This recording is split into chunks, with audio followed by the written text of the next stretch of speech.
যে প্রশ্নটা লেখা আছে এটা খুবই বিভ্রান্তিকর তোমার জন্য, খুবই বিভ্রান্তিকর।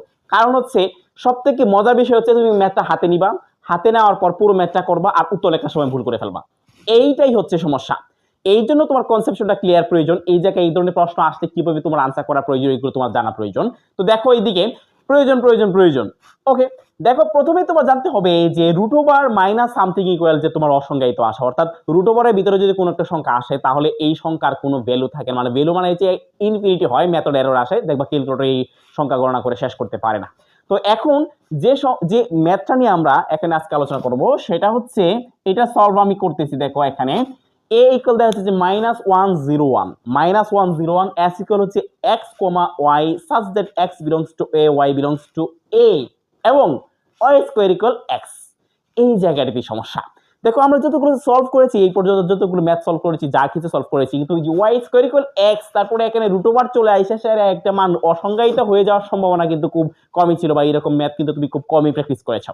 দেখো এই জায়গাতে আমি লিখলাম যে, এই জায়গায় লিখবো প্রদত্ত, আমি লিখতেছি, দেখো আস্তে ধীরে লিখছি, এখন আর স্পিডে কথা বলবো না। প্রদত্ত অন্যটি বর্ণনার জন্য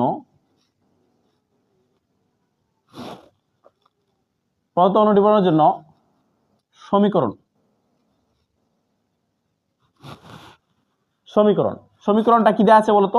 সমীকরণটা দেওয়া আছে প্রদত্ত অন্যটি বর্ণনা করার জন্য প্রয়োজনীয় সমীকরণ যেটা আছে, সমীকরণটা আছে তোমার কি, y স্কয়ার ইকুয়াল হচ্ছে x, y স্কয়ার ইকুয়াল কি x, y square equal x।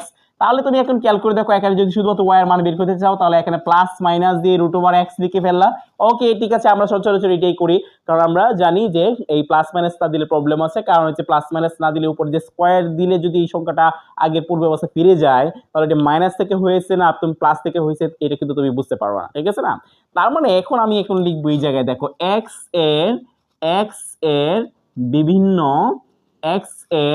বিভিন্ন মানের জন্য, আমি জানি তোমরা এটা সবাই পারো কিন্তু বিভ্রান্তিটা আমি ধরে দিচ্ছি যে x এর বিভিন্ন মানের জন্য y এর মান বের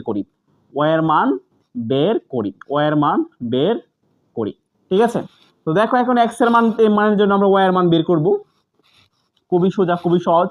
এই যে x এর মান আর এখানে y এর মান শব্দের অর্থ হচ্ছে plus minus root over x, এটা তো আমি মাত্র দেখাইলামই। আচ্ছা ওকে, এখন দেখো এইদিকে এখানে তোমার হচ্ছে -1 তারপর হচ্ছে 1। দেখো এখানে -1 যখন হবে এই যে এই জায়গাটা তোমার আসছে, এই জায়গায় তোমাকে খায়া দিবে ভাই, তুমি 2 নাম্বার মাইনাস, তোমার 2 নাম্বার মাইনাস হলো 4 নাম্বার তুমি মাইর খাইছো এসএসসি, এই জায়গায় তোমাকে খায়া দিবে। পুরো অঙ্ক সহজ, সবটা করে আসবা, কিন্তু এই জায়গায় বুঝবা না। দেখো এই জায়গায় যে আমি কি বলছি, এখানে মাইনাস, এখানে দেওয়া আছে -1 x এর মান হচ্ছে -1, তো x এর মান যদি -1 হয়, এইদিকে দেখো একটু খেয়াল করে দেখো, x এর মান যদি তোমার -1 হয় তাহলে y এর মান কি হবে বলো তো, -1 রুট ওভার -1, রুট ওভার -1 মানে কি, রুট ওভার মাইনাস সামথিং, অর্থাৎ রুট ওভারের পর যে কোনো সংখ্যা বসে এটা কি হবে, অসংজ্ঞায়িত হবে। তার মানে এই মানটা কি আসবে, অসংজ্ঞায়িত বা ইনফিনিটি আসবে। তো এটা কি হচ্ছে, অসংজ্ঞায়িত। এই যে আমি লিখলাম অসংজ্ঞায়িত, ধরে নাও অসংজ্ঞায়িত। এখন যদি 1 বসে y ইকুয়াল যদি 0 বসে, 0 মানে কি প্লাস মাইনাস, এখানে যাই থাকুক প্লাস মাইনাস যাই থাকুক এখানে 0ই থাকবে, এটা 0ই হবে। আবার দেখো এইদিকে y সমান হচ্ছে তোমার প্লাস মাইনাস রুট ওভার 1 মানে হচ্ছে তোমাকে প্লাস মাইনাস 1। দেখো এই জায়গাটাও একটু ভিন্ন রকম আসছে।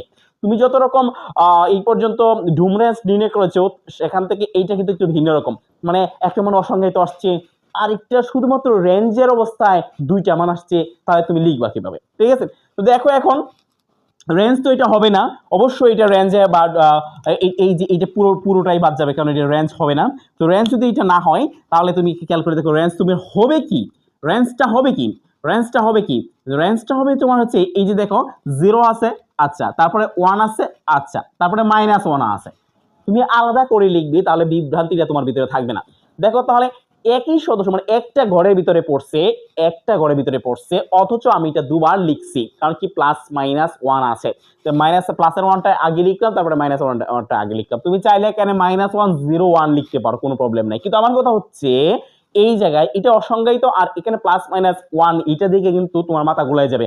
এখানে ডুম কি লিখবো আবার রেঞ্জ কি লিখবো, দেখো এখানে ডুম কি হবে, ডুম কিন্তু 01 হবে, ডুমকি তো এই জায়গায় 0 হবে। যদি 0 না হয় তাহলে কিন্তু পুরোপুরি এই সম্পর্কটা মেনটেন করবে না। ঠিক আছে, তো ভালো থাকবে এই ধরনের ট্রিকি প্রশ্ন পাওয়ার জন্য, যাতে তোমার পরীক্ষায় কখনোই কোনো রকম বিভ্রান্তি তোমাকে মার্ক থেকে ছোটাতে না পারে। আমাদের সাথেই থাকো।